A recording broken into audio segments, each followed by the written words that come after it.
Bonjour à tous, merci de nous suivre pour ce flash d'information.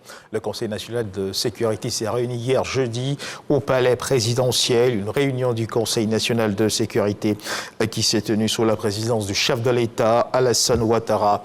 À l'ordre du jour de cette réunion, la situation sécuritaire générale. Le Conseil note les résultats satisfaisants de la mise en application des mesures gouvernementales prises dans le cadre de la lutte contre la violence en milieu universitaire. Nous y reviendrons assurément à 13h. Et dans le fil de l'actualité nationale, cette réunion extraordinaire du comité consultatif de la fonction publique, la ministre de la fonction publique, Anne-Désirée Ouloto, a tenu donc hier jeudi une réunion extraordinaire. Plusieurs points à l'ordre du jour de cette réunion, notamment la revendication relative aux primes, également l'adoption d'un chronogramme de travail, le récit de Grace Kondo.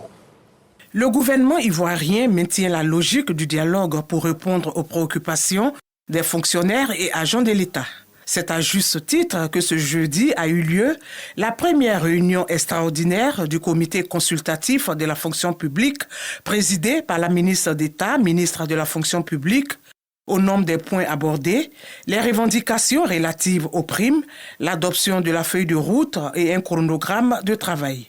Le comité a donc décidé de s'assurer de l'exhaustivité des demandes exprimées, d'en évaluer l'impact financier et de faire des propositions au ministre en charge de la fonction publique en vue de leur communication au gouvernement. Le comité a adopté une feuille de route assortie d'un chronogramme de travail pour la période 2024-2025 afin d'examiner les préoccupations majeures des fonctionnaires et agents de l'État. Au terme des travaux, la présidente a salué l'ambiance studieuse et l'esprit fraternel qui ont prévalu tout au long de cette session. Le comité consultatif de la fonction publique est composé de 16 membres, dont 8 représentants des syndicats signataires de la trêve sociale et 8 membres de l'administration. L'objectif, c'est de renforcer ce cadre de dialogue par la réflexion, par des avis, par la participation des centrales effectuelles syndicales, donc des syndicats, à la prise de décision. Nous voulons un nouveau paradigme dans la gouvernance des organisations syndicales, dans les relations que nous avons avec les organisations syndicales. Cela est extrêmement important. Nous avons commencé un processus. Nous sommes à la deuxième trêve sociale. Ce qui compte, c'est notre capacité de résilience. Et je voudrais encore une fois remercier les organisations syndicales qui se sont engagées pour le dialogue social et pour la paix dans notre pays. La prochaine réunion ordinaire du comité consultatif aura lieu le 28 novembre prochain au ministère d'État, ministère de la fonction publique et de la modernisation de l'administration.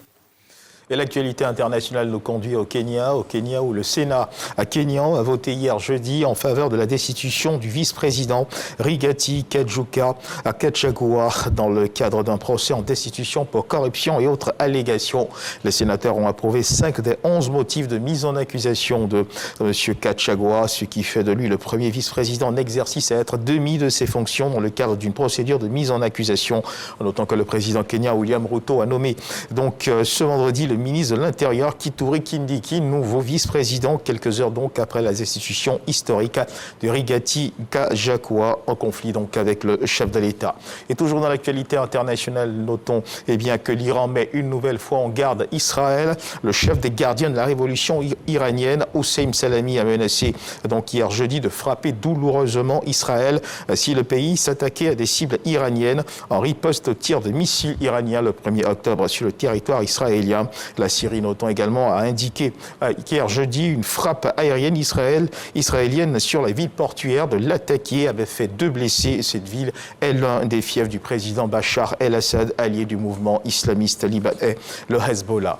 Et puis en bref, cette information, les États-Unis, les autorités donc judiciaires américaines ont annoncé hier jeudi des poursuites judiciaires contre un agent du renseignement indien pour son implication présumée dans le projet d'assassinat d'un dirigeant skill en exil aux États-Unis, déjoué en 2023.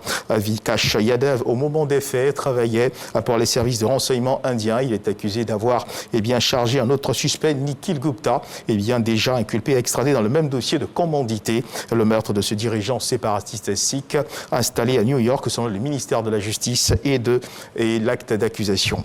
Et puis nous sommes vendredi et tous les vendredis, vous le savez, à 13h, le sport prend toute sa place. 13h, nous parlerons de sport, nous parlerons surtout des chances de qualification des éléphants de Côte d'Ivoire pour la Coupe d'Afrique des Nations qui se déroulera au Maroc. Rendez-vous donc à 13h. Merci de nous avoir suivis. On se retrouve à 13h pour le journal.